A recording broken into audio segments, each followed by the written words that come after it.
Ray, let's get started with the conflict in the Middle East right now. The CENTCOM commander is in Israel. Shoigu went to Iran, sending weapons from the United States to Israel, and it seems that Russia is sending weapons to Iran. On the other hand, we've just learned that Pakistan is talking about that they're going to support Iran if something happens between Iran and Israel. What's going on, in your opinion, in the Middle East right now? Well, escalation is the word. Uh, the big news, in my view, was Shoigu, Sergei Shoigu, who used to be the defense minister in Russia and is a very, very close friend of Vladimir Putin. They go hunting and fishing together, for example.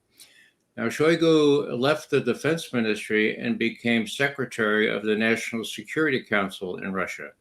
A big, big job. He was sent to Tehran day before yesterday. He appeared there yesterday. And that was a demonstrative gesture to say, look, we Russians support you Iranians. Now, before that, there were IL-76s, IL-96s that have arrived from Russia into Iran, bringing all manner of supplies. So these are very big aircraft. And so we don't know exactly what was in them, but we believe that there were electronic countermeasures, for example, and that kind of thing that were on these flights. Now, what did Shoigu do? Well, he said, I came to discuss strategic issues, not only with my opposite number, the head of Iran's National Security Council, but also with the head of Iran's army and with the new Iranian president. And they did meet that yesterday. Today, we have a report out of Moscow that Mr. Putin has counseled restraint to the point where he pretty much accepts that the Iranians will have a reprisal for those assassinations, but that he doesn't want them to include civilians as targets. Now, this is more than posturing. This shows that the Russians, even if they tried, which I don't think they did, have not been able to dissuade the Iranians from retaliation. The Iranians and Hezbollah both have been pretty respectful of civilians. They've targeted mostly military, almost exclusively military. That's the thing that went awry up at the Golan Heights. That's very suspicious. The Israelis jumped on that as a sort of casus belli, or at least a casus assassinations, okay? So what we have here is the Russians coming into Tehran saying, look, we're supporting you demonstrably, but, and this is a big but, we don't want an expanded war. We certainly don't want World War III, and this is a very delicate situation. So please, when you respond as responsibly as you can, okay? The Chinese feel the same way. Look, I mean, all the oil that comes from that area of the world, it could throw the world just asunder. So the strategic interests there are very clear. Now, one thing that is hardly mentioned, but needs mentioning in this case, is that Iran and Russia are very close, this close to a new treaty, a 20-year treaty, ready for signature. Most people say it's aimed at being signed at the BRICS meeting. And remember, Iran is part of BRICS now, okay? At the BRICS meeting in Kazan, October, I think it is. So that's all ready to be signed. Now, what does it provide? I think it probably resembles the treaty between Russia and China, which is all but a explicit mutual defense treaty. In other words, there's no definite promise to come to the other's defense if one gets embroiled in another war, but it's everything short of that. That's a strategic, comprehensive agreement, which is what the Russians as well as the Iranians are advertising it at. Almost ready for signatures. Now, what's my point? I think if I were an Iranian leader, I would have liked to have been able to persuade Shoigu, look, we worked on that thing for years now, 3 years. It's all set to go. We've solved our own internal domestic problems with it here in Tehran. Let's sign it now, and that'll show the U.S. That'll show the U.S. not to meddle, not to get involved to the point where supporting Israel gets them in a war with us. Now, I believe that that's probably what the Iranians would want. Shoigu, of course, didn't say a word about that. Okay, so the Russians are trying to be careful here. They don't want a World War III. Neither do the Chinese, and those are two really big things. I mentioned BRICS. That's big. Iran is now part of BRICS, right? It was one of the 6 invited as extra BRICS members. Argentina turned it down, but the rest of them, Egypt, Ethiopia, the UAE, Saudi Arabia, and Iran, my God, they're part of this alternative to NATO and to the EC, or the EU, okay? So that's big also. And so Iran is not alone as it might be, but the point is that it's not got 110% support from Russia. The Russians are on counsel, caution, and I think they mean it. The Russians have been pretty careful in Ukraine to target mostly military facilities, more recently energy facilities and things that do affect the civilian population. But as far as I know, the Russians have not been deliberately targeting civilians, which of course is the case in Gaza, and which is one of the main things that causes the International Criminal Court to have a application for an indictment against Netanyahu and his defense minister Gallant for genocide. And that's the other thing that needs mentioned here. Genocide continues in Gaza. It's genocide not only by bombing, it's genocide by sickness. Polio has been discovered. Now, polio had been eradicated decades ago from Gaza and from Israel. It's back, okay? There are all kinds of other things that are going on there with respect to no hospital facilities to treat people who are seriously ill. And the other thing, of course, is that the permission that the Israelis need to give to allow those trucks that are lined up to bring in supplies, not only food, but medical equipment, well, they're down. It used to be before October 7th, 500 a day. I'm not sure I showed you that graph from the UN. I have it right here. I'm not sure that you can see it on this. Let me see if I can put it up here. It's a busy graph, but what it indicates is that instead of 500 trucks a day, during the month of February this year, 91 trucks, May, 94 trucks, July, 42 trucks. 42 trucks were the normal necessary to provide the Gazans with food, medical supplies, and everything else was 500 before October 7th. So there's famine. There's no medical facilities available.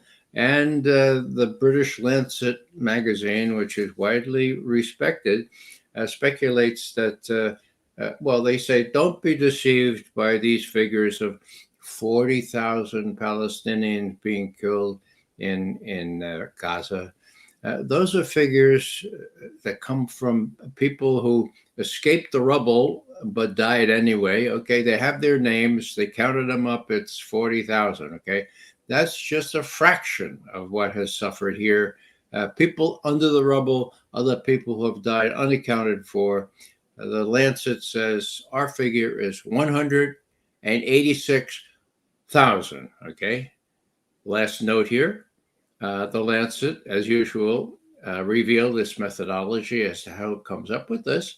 And Professor John Mearsheimer, who most of your viewers know, is the first to say, look, I'm a political scientist, international relations professor in the in the school that looks at empirical data.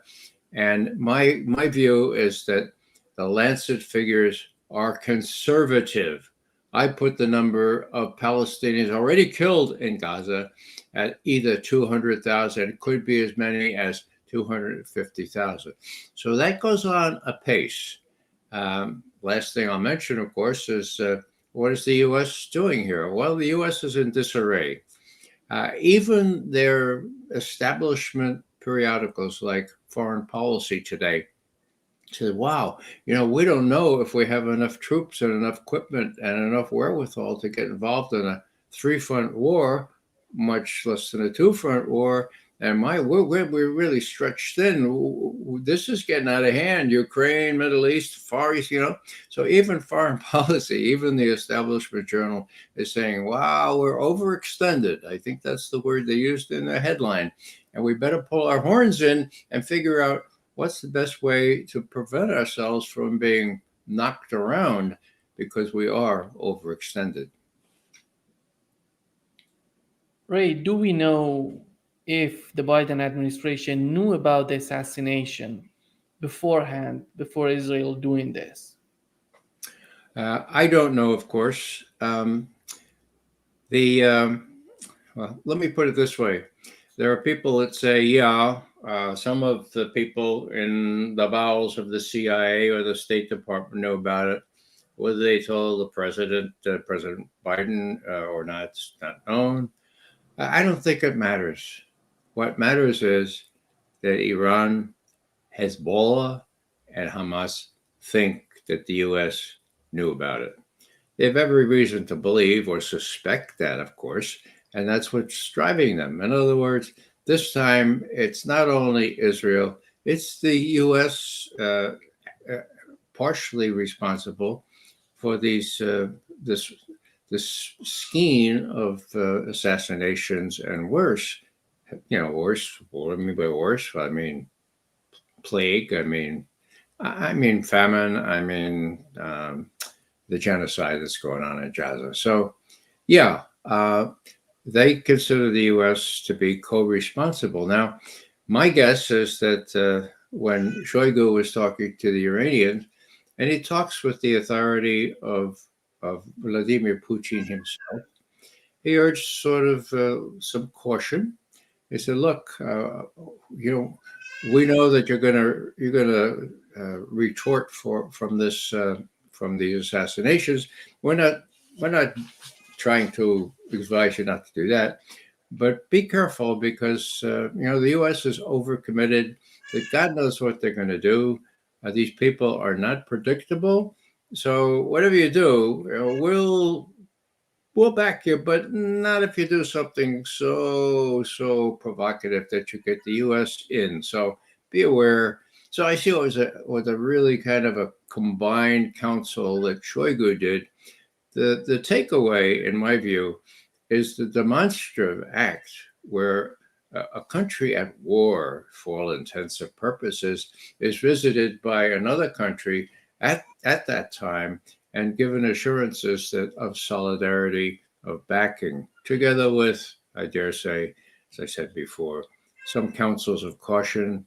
I don't think anybody wants to risk what could happen to the world economy if there were real troubles with the oil provision from that part of the world.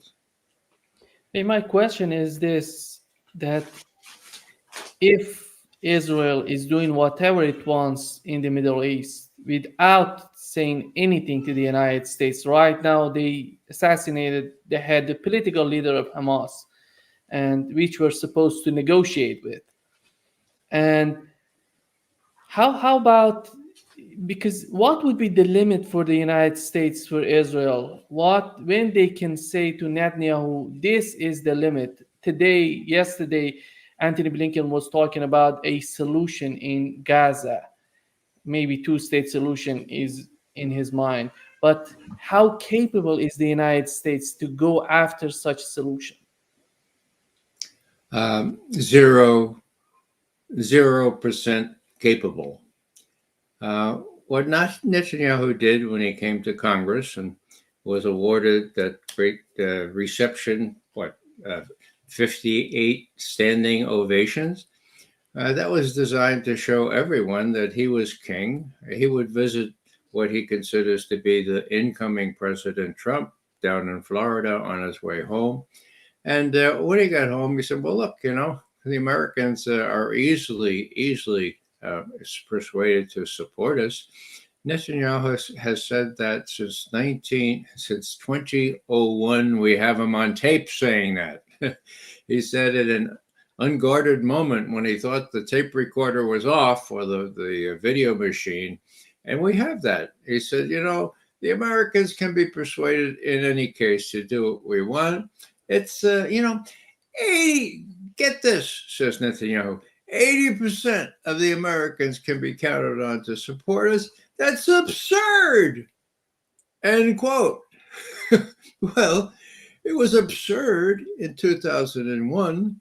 It's even more absurd in 2024, this year, but it continues, and it has to do with money. It has to do with the donor class, and it has to do with people in Congress who, it's not an exaggeration to say, most of whom have been bought by the Israel lobby and know that if they turn against the Israel lobby, they'll be unelected, they'll be deposed, or they'll be challenged in the next primary by some new candidate sponsored by AIPAC with millions of dollars behind him to smear the candidate. So the Israel lobby is all powerful, and that's why Netanyahu can go back home and say, look, if you have any doubt of U.S. support, look at Congress there.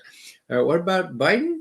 Well, look, but the last thing Biden said, and this was just a couple of days ago, Netanyahu was no doubt telling his friends, he said, look, Biden said, look, Iran's gonna react now, and we're gonna support you. We'll send the aircraft carrier with all kinds of ships, but this is the last time, okay? We're not gonna do it again. How many last times have there been? So, bottom line, the Israelis do not take us seriously. Netanyahu has the Congress as well as the executive wrapped around his little finger. Now that you may recall, I think I mentioned this before Iraq, before the attack on Iraq and the war against Iraq, Israel being a prime motivating force behind the U.S. decision, General Scowcroft, who had been National Security Advisor, right? He had been given an honorific but a very important post. He was head of the President's Foreign Intelligence Advisory Board. So he's in receipt of all the stuff that was going on before the war in Iraq. And it got to the point where he went to the Financial Times and said, look, I'm up to here with this. Sharon, Netanyahu's predecessor, one of them, has President George W. Bush wrapped around his little finger. Sharon has President George W. Bush mesmerized, okay? Scowcroft's words. There is no more discreet statesman than Scowcroft. He did that deliberately. Why did he do it? To let American people know, in hopes that the Financial Times would appear somehow in other American media, and Americans would realize that, well, as he said, the Prime Minister of Israel, Sharon in that case, had the President, George W. Bush at that point, wrapped around his little finger and mesmerized. Now, the media forgot to include that. Okay, so Americans still don't know that story, and that's how bad it is, because the media is the same kind of player in all this as the rest of the military-industrial complex, of which it is now part, and of the lobby, and of the people who profiteer on these wars, and the people who really don't care much about the Gazans, partly because, unlike Ukrainians, they don't look like us, much of them, and Palestinians are sort of, Israelis consider them explicitly subhuman, and I'm not quite sure whether Tony Blinken and Jacob Sullivan and Biden themselves, arch Zionists as they are, well, they too are not inclined to talk about these or dismiss the Palestinians as subhuman. They're not going to get away with that anymore. The world has changed. And I was thinking this through a little while ago. When we get finished with your questions, I'd like to kind of draw a parallel on this issue, and partly because, Nima, as you know, today is August the 6th, right? Now, the younger generation doesn't know much about this, but that's the Hiroshima Day, okay? And that was a milestone in human history. And among the other things, it showed that the people who made that decision, President Truman and his Secretary of State, Jimmy Burns from South Carolina, were racists through and through. And so it became very easy for them to kill people with this bomb instead of demonstrating it and scaring the hell out of the Japanese without killing hundreds of thousands of people. They could be, well, they were dispensable, okay? They were subhuman. They had been demonized just like other people have been demonized in the past. So, long story short, racism plays a role, in my view, in how we kind of dismiss the Palestinians, just as it did when Truman and Jimmy Burns, the Secretary of State, against the advice of MacArthur, Eisenhower, Admiral Halsey, all the main military figures said, don't do that, for guys. Don't kill people with that bomb. And Truman and Jimmy Burns gave the go-ahead. And Hiroshima happened, what is it now? I think it's 79 years ago, okay? And of course, Nagasaki came shortly thereafter. So these are benchmarks, and they're not irrelevant today. I'll say more on that if you wish. Ray, people are asking why Israel has decided to assassinate these two leaders, military and political leaders. But can we say the end game of this behavior on the part of Israelis just to sabotage, to destroy any sort of possibility of having a negotiating settlement in Gaza? Well, yeah, you could say that, and that's exactly what Netanyahu's game is. And with the coalition that he's part of, there's no escaping that that's their policy. Now, I mean, what could be clearer? I mean, I think it was the head of Qatar, where a lot of these prisoner or these hostage negotiations are going on. They said, well, this is really interesting, isn't it? I mean, like, the negotiations are being conducted by Bill Burns, the head of the CIA, and Mossad, and what's this? Hania. Well, they killed him. So is that the way to have a productive negotiation? You kill the person who you're negotiating with? I mean, it's crazy. I mean, you didn't need the head of Qatar to tell you that. Now, take Bill Burns. Now, Burns is a really awkward position, okay? He's supposed to be head of CIA, supposed to be giving unadulterated, objective information to the president. But he's also trying to negotiate this exchange of hostages. And so the president says to him, well, how's that going? Now, what's Bill Burns going to say? Is he going to say, we don't have a prayer? Is he going to say, are you kidding, Mr. President? They just assassinated the guy I was talking to last week.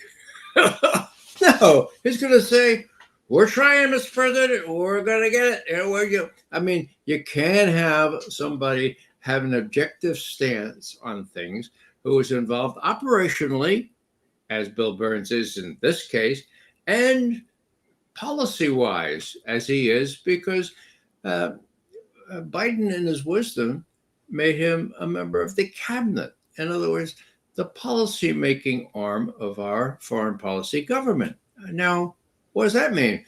Well, that means that when Biden is told by Bill Burns, not exactly. In August of last year, that Putin has suffered a humiliating defeat, that he's already lost in Ukraine.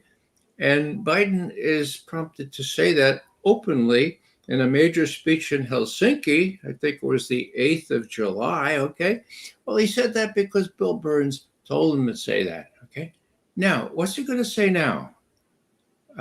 When Biden, if he's awake, says, all right, Bill, what do you think? Why, I thought the Russians had already lost. What's he going to say? Is he going to say, oh, no, I screwed up, or not, our analysts told us different, but we decided to give you a burst of energy, Mr. President. We told you it didn't turn out to be what we told you, but we still have a chance. We're still going to give all these F-16s and everything. We're going to still now. Biden is not smart enough or withered enough to appreciate that these people are kind of committed to a line that doesn't resemble reality. And so what you get are these people running a policy that are divorced from reality to the extent they're compass mentis in any case. Divorced from reality, non-compass mentis, and Zionists through and through. That's a very volatile combination. Right. The other reason that to understand the behavior of Netanyahu and his administration is the situation inside Israel. Right now, it doesn't seem that the people are happy with the current, even the far right. I'm talking about the far right, also Orthodox Jews who are not happy with the policies of Netanyahu administration, because any sort of escalation, they have to conscript more people into the army. And how do you see the internal policy of Israel playing a role in this whole situation? Nima, I'm less an expert in domestic politics within Israel, but reason would suggest that this reaction of savagery, the reaction to October 7th, that if the Israelis are human beings, that will attenuate over the next few months. Right now, as I understand it, Netanyahu is in supreme power because they like what he's doing in Gaza. I mean, I hate to say it, but all the polls show that the vast majority of Israeli citizens, approve genocide, approve starvation, approve lack of epidemics in Gaza. So that's what's keeping them going. Now, what might happen now is if Iran mounts a counterattack of the kind that embarrasses Netanyahu and shows that he can't really protect Israel the way he used to, well, there could be some movement, it seems to me, in the Israeli policymakers or policy Israeli people. But I wouldn't count on that because they seem to be hell-bent on revenge. It may be understandable, but it borders on the inhuman. Yeah. Right. The other thing right now in the Middle East would be the reaction coming from the Arab states. Can we understand, are we witnessing any sort of unity among Arab states in terms of what's going on between Gazans and Israel, and right now between Iran and Israel? Well, you're quite right, Nima, in describing this as Arab states. Okay, the Arab states are one thing; the Arab people, many of them Palestinians, are quite another. Take President Sisi in Egypt.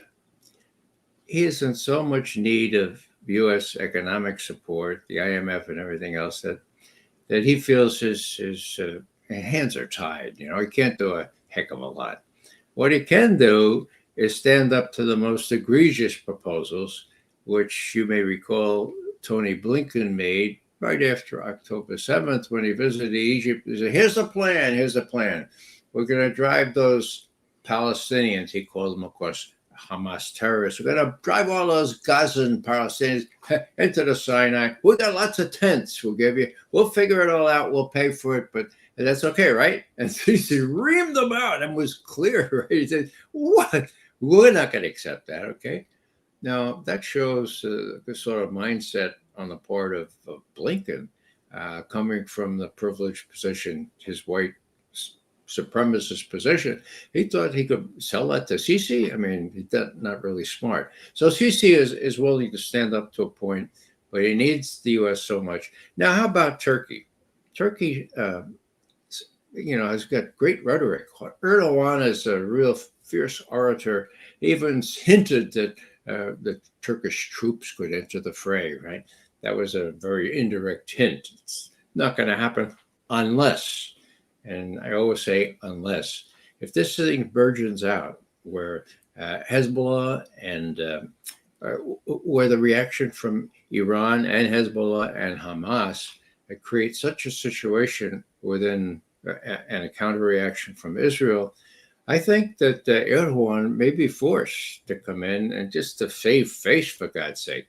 Now, he doesn't have to come in real strong. Bear in mind that Turkey has the most effective army in that part of the world. Yeah, they're part of NATO, but Turkey is flirting with BRICS right now, and Turkey is really kind of easing its way away from NATO. So Turkey might come in. Now, the others, Saudi Arabia should have problems. Most of the people working those oil wells are Palestinians, for God's sake, in the southeastern part of their country. Okay, Jordan, my God, most of the Jordanese are consider themselves Palestinians. Last time I checked. So, how long can King Abdullah cater to the Zionists without being overthrown? It was interesting, wasn't it, that the King of Jordan sent his foreign minister, I guess it was, down to Tehran. First time that happened in over 20 years, they were saying. So he's really concerned too, and he's trying to tell the Iranians, look, we know you're going to retaliate, but my God, we are in a really difficult position. Keep our needs in mind, and please, please don't make it impossible for us. Well, please don't make us have to choose between the U.S. as traditionally we have, and the Palestinians, and the bulk of whom are our population. Ray, don't you think that one of the reasons that the United States tried to convince to send Jordanians to Iran to negotiate with Iran, because they don't have any sort of good relationship with Russia and China right now? That's why they tried by Jordanians. Because in any case, if there wasn't a war in Ukraine or a conflict in Taiwan, they would ask China and Russia to talk with Iranians. Yeah, it's an embarrassment that the U.S. has no direct ties with Sergei Lavrov, the foreign minister. Blinken won't talk to him, or won't answer his calls. It's verboten to talk with Russians. Now, on the other side of that, there are discrete contacts in place, and we saw the prisoner swap deal that was worked out in a very discreet manner, out of the limelight. Years it took to negotiate this thing. Many countries were involved, but they did it, right? So what does that mean? That means it can be done. Now, that means that the same kinds of ties, the secret services on both sides, can engage in these things and have contacts. I mean, it used to be that you had to go through the Swiss ambassador or somebody like that, but that shouldn't be possible. That shouldn't be necessary these days. But I'm not sure that the people running our foreign policy are aware enough that they can just rule the roost and not have to worry about contacting Russians. They're in for a real comeuppance, especially in Ukraine. And now I think with respect to what happens, how the Iranians decide to retaliate against Israel. And I dare say, as we began saying, that if the Iranians and Hezbollah and Hamas are all convinced that the U.S. had a hand or knew about these assassinations, or worse still, that the U.S. helped plan them, then the U.S. is going to be one of the targets. And there are lots of lucrative targets. You wonder why Austin and the U.S. military leave those 1,000 troops in northern Syria, for God's sake. They're sitting ducks. And there are 1,500 troops in Iraq still, at last count. What about them? Well, they're sitting ducks as well. So I fully expect that when the reaction comes, because the Iranians and their allies feel that the U.S. was partly responsible, that the U.S. will not escape retaliation this time. And I think that's one reason why Shoigu went there so quickly, to say, look, all right, they have no business in Syria. U.S. troops were not invited into Syria. They were there originally to depose or overcome or to remove Bashar al-Assad. President Obama said so overtly, politically. Said, yeah, we're going to do it. Assad's not going to last very long. Well, it turns out he lasted very long. And guess how? The Russians came in 2015. They came in a measured way. What happened was Putin went to Obama at the UN and said, look, Mr. Obama, we want you to know that we're sending our aircraft and other military armaments into Syria as we speak, because we don't want that ragtag bunch of terrorists to depose Bashar al-Assad, just so you know. Now, Obama, whatever else, he had his head on his shoulders, and he said, oh my God, well, hey, so there will be U.S.-sponsored troops there and the Russian troops in Syria. John Kerry, get together with Lavrov and work out deconfliction things so that we don't shooting each other, for God's sake, and see if you can get a ceasefire. Kerry and Lavrov worked for 11 months to get a ceasefire, and they got one. It was blessed by Putin. It was blessed by Obama. And guess what? It wasn't blessed by the U.S. military. It took 7 days for the U.S. Air Force to obliterate a Syrian unit of about 150 men in a position that they had been in there all along. So it was the U.S. military that sabotaged this. Putin knows that. Obama knew it.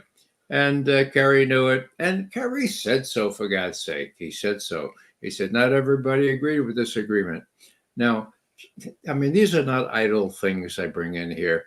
What's Putin to think of any agreement he reaches personally with, in this case, Obama?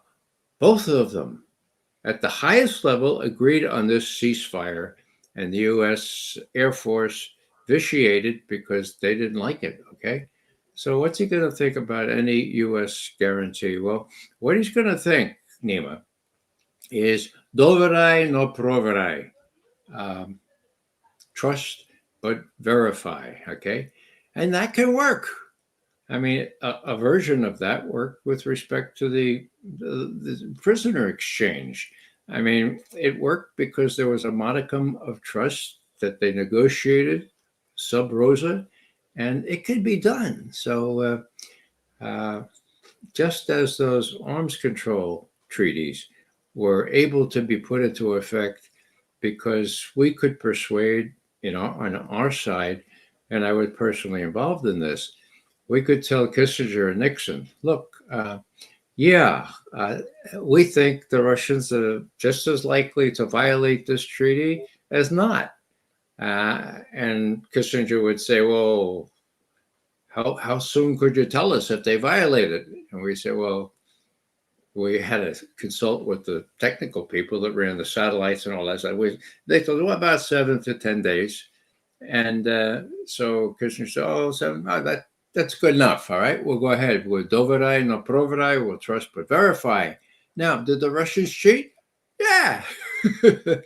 They built this monster radar in Krasnoyarsk in the middle of Siberia, not allowed under the ABM treaty.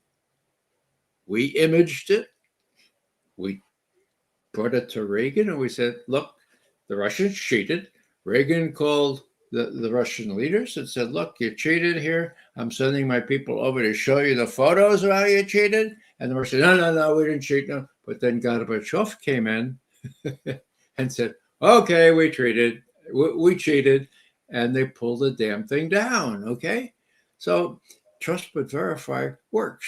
Now, to the Russians' credit, and I have Scott Ritter to support me on this, they did not even try to violate the terms of the Intermediate Range Nuclear Forces Treaty, which was negotiated because Gorbachev suggested that a whole class of intermediate range ballistic missiles, nuclear armed, already in place in the in Western Europe and in Eastern Europe and the European part of Russia, SS-20s, Pershing 2s.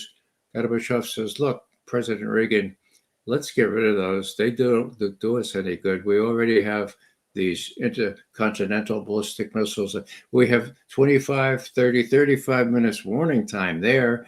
If something happens in Europe, we'd have 10 or less minutes to decide whether to blow up the rest of the world. Let's destroy them. That was 1987, okay?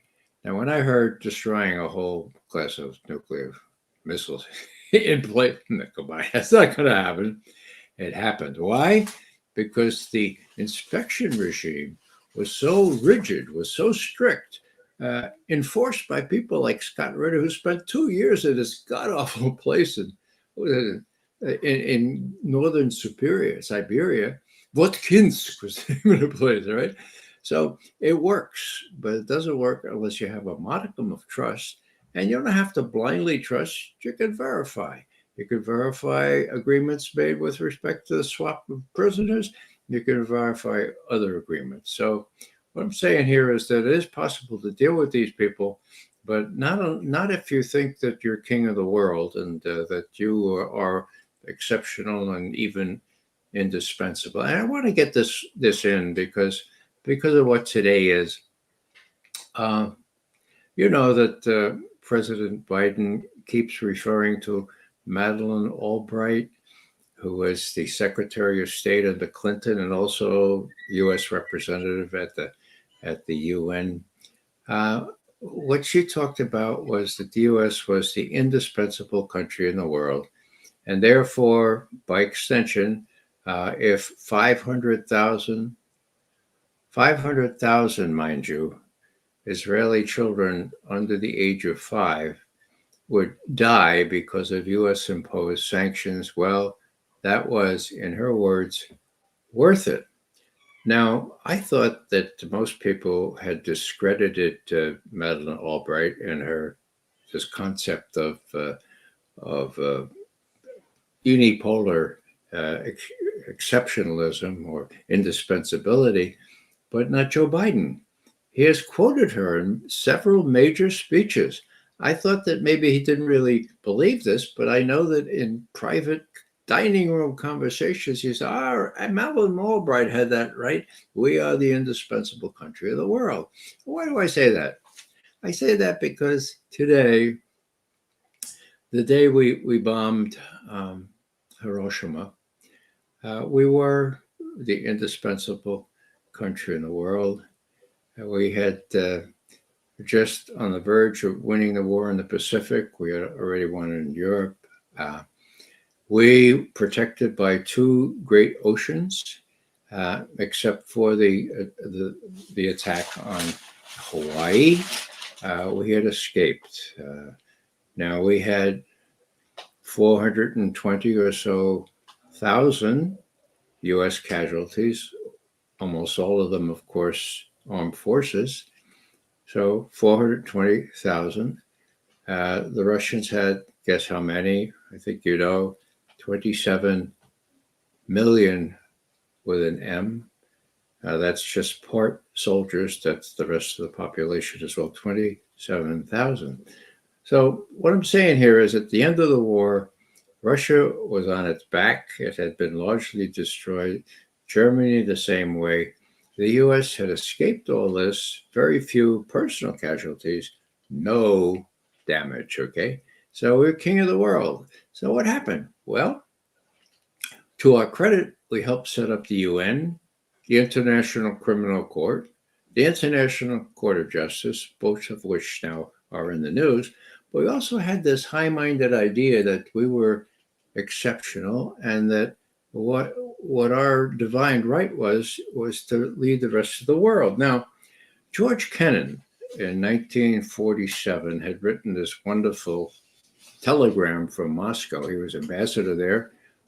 Now, he said that, look, we have to contain the Soviet Union because they might think that they're as powerful as we are and try to take over the rest of Europe.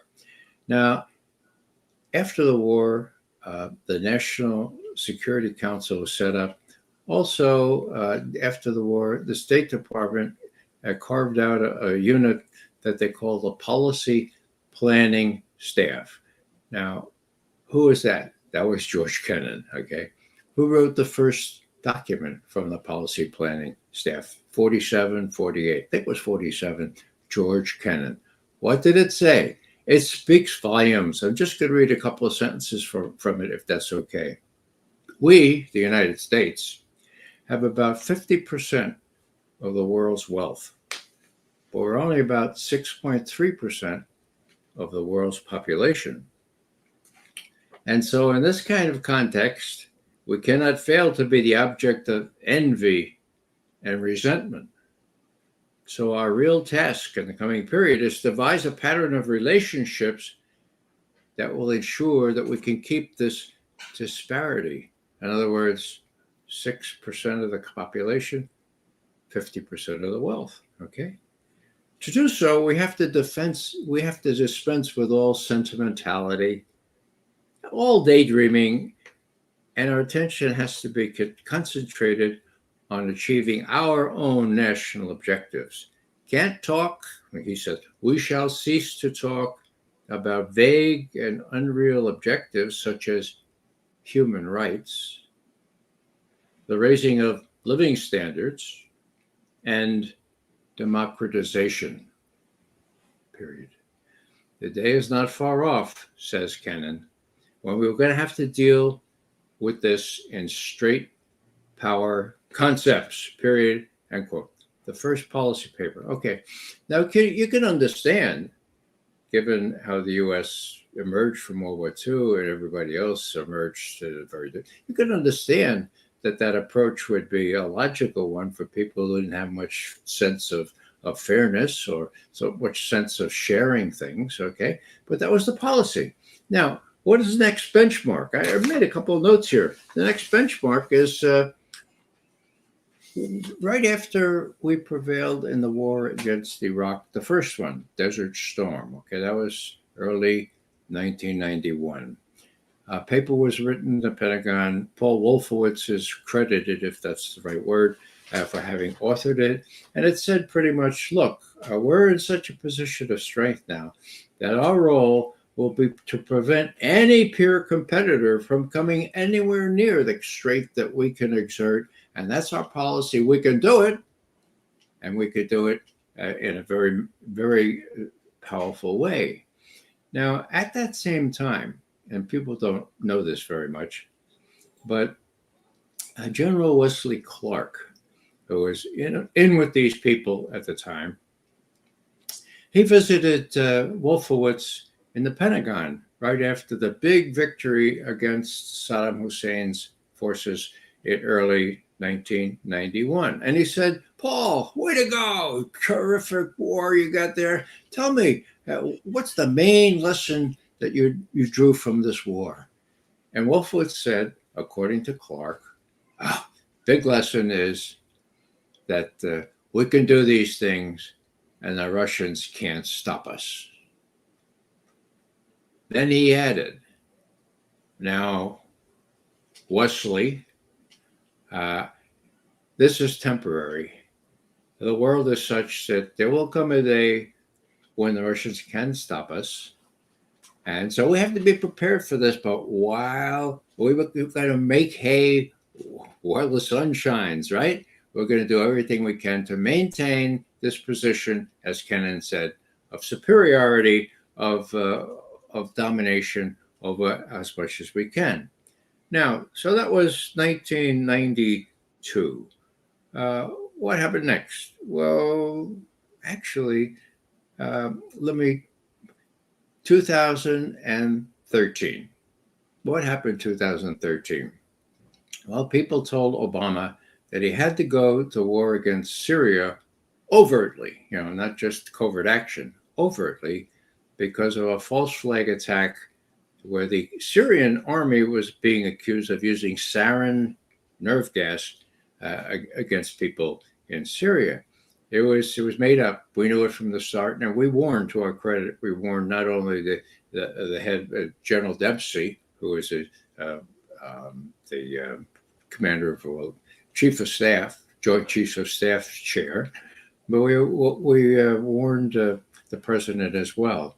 It was a false flag attack. Now, that didn't prevent Congress, Menendez, and others from saying, "Look, we have to go against a war against Syria now. We have to do it." Long story short, with the cooperation of Putin, the Syrians agreed to destroy all their chemical weapons under UN supervision on a ship specifically rigged for such destruction. And after that was over, after Obama and Putin in St. Petersburg, Putin was up there for some other kind of economic summit. After they agreed on that, okay, and this is the point of my remarks, Putin wrote an op-ed that appeared in the New York Times, okay? Now, this is important because I cite it as the heyday, as the apogee or the acme of U.S.-Russian détente over the last couple of decades. And what did Putin say? He said, "I welcome the fact that there's increased trust between the United States and Russia, and also between President Obama personally and me. And we can work on other things now that we've been able to avoid war in Syria, okay? The only thing that I object to," says Putin in the last paragraph, is he says this. He says, President Obama made a speech last week in which he said that the U.S. is indispensable, that it is exceptional. I don't think that any country is exceptional. And so I disagree on that, says Putin in this last paragraph. I think all countries are different. Some are rich, some are poor, some are closer to democracy, some others. But when God looks down on all these countries, he considers them all equal, period, end quote. Okay, so here's a warning from Putin. Hey, we could work these things out, but you got to get off this notion that you are exceptional, that you are indispensable, because that doesn't work, okay? That was the middle of December, the middle of September 12th, 2013. How long did it take the neocon advisors of Obama to turn that around and start a very hostile period in U.S.-Russian relations? 6 months. And you know what I'm referring to?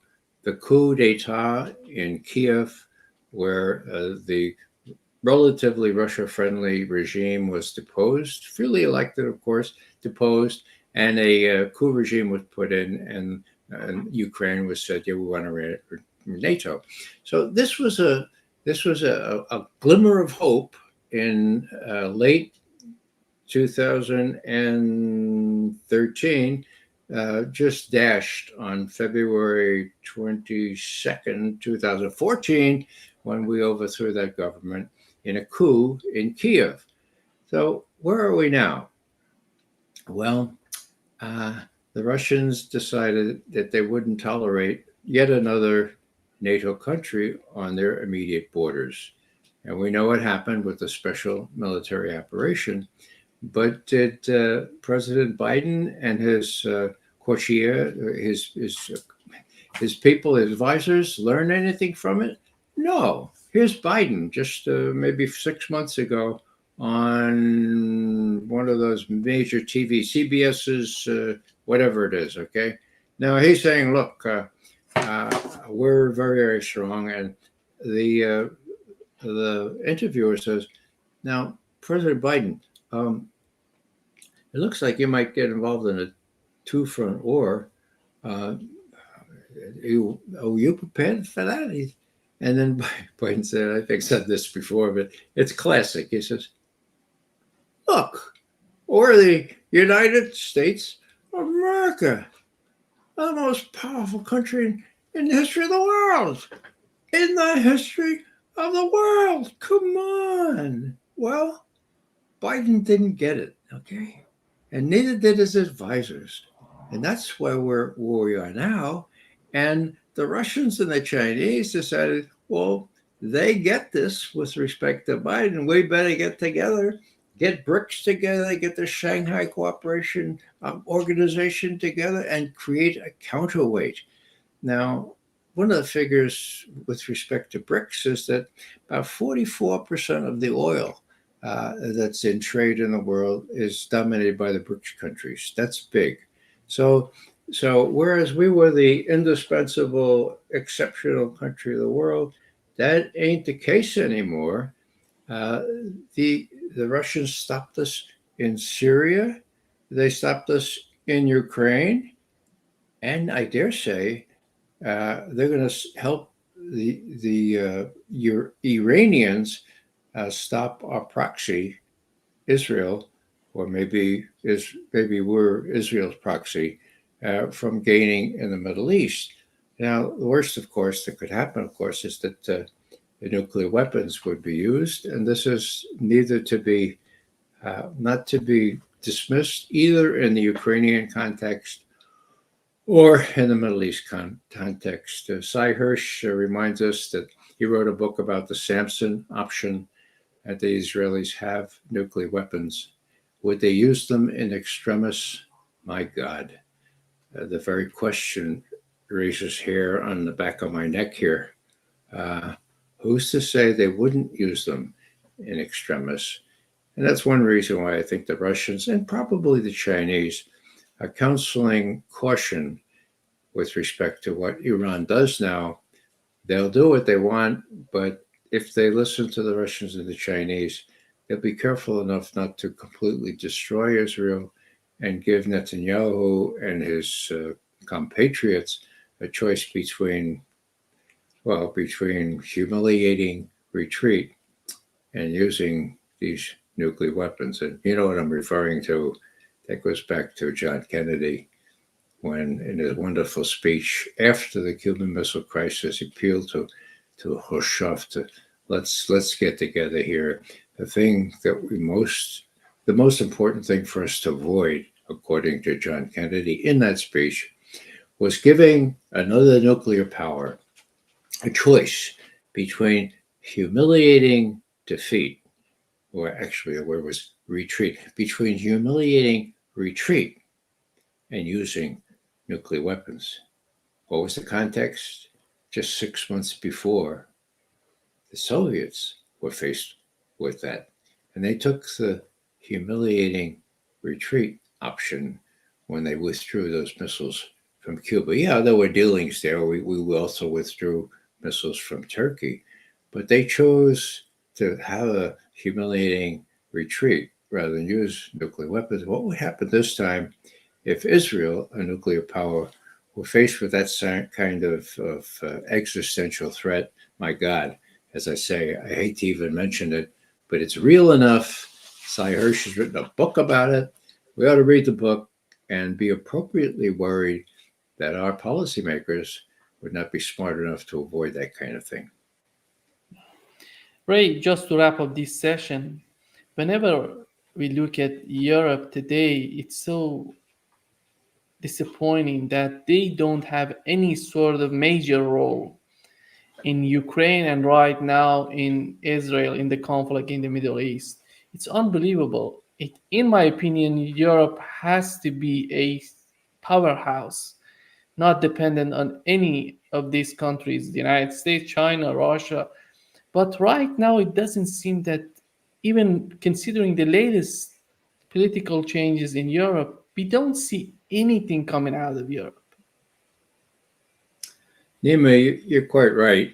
It's extraordinary, isn't it? I mean, the Europeans used to have statesmen. I mean, Willy Brandt comes to mind, Egon Bahr, people who saw that the best way for Europe was to have a détente, or to have an Ostpolitik, a policy toward the East, which encouraged trade, encouraged détente, didn't make it necessary that this or that country had to pay, they had to invest billions and billions of euros now in defense. So all that is gone. They've been so subservient to the United States, and I don't know how to explain it. You know, maybe whoever puts them in office, maybe, but they're a bunch of political hacks, and they don't understand what's going on in the world. And perhaps the most graphic example of that is we can blow up Nord Stream pipeline. Okay, we can do that pretty much in clear daylight.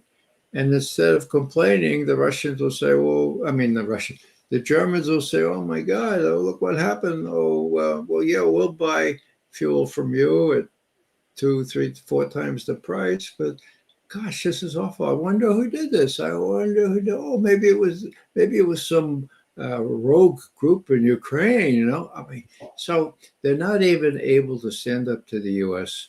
on this issue and on the sanctions issue to defend their own interests. Now, maybe I was going to say the good news. The new news, it seems to me, is that the power of the EU bureaucracy is being seen widely in Europe as too much. Okay, and there's a sort of a loosening of where things are should be. Hungary is taking a stand on this. So is Slovakia. There are people in France, Italy that don't like what the EU Commission and all those people are doing.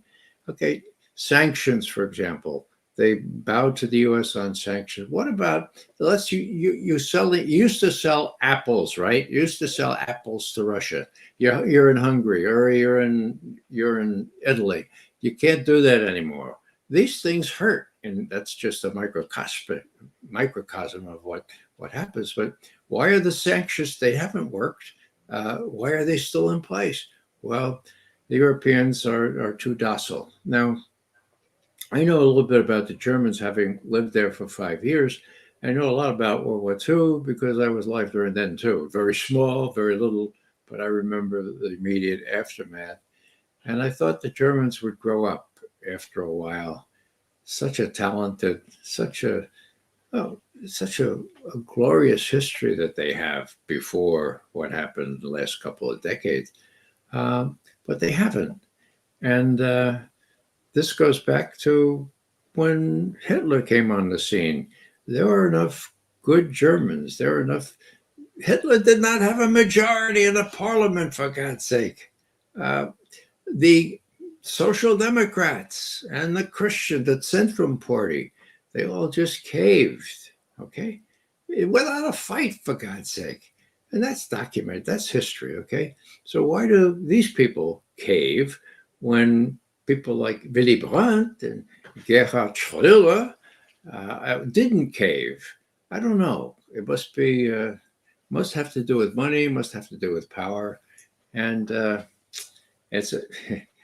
I hate to ruminate about this because you're quite right. You would have expected Europe to stand up to these new challenges, but I've long since lost any hope or expectation that that's in the cards.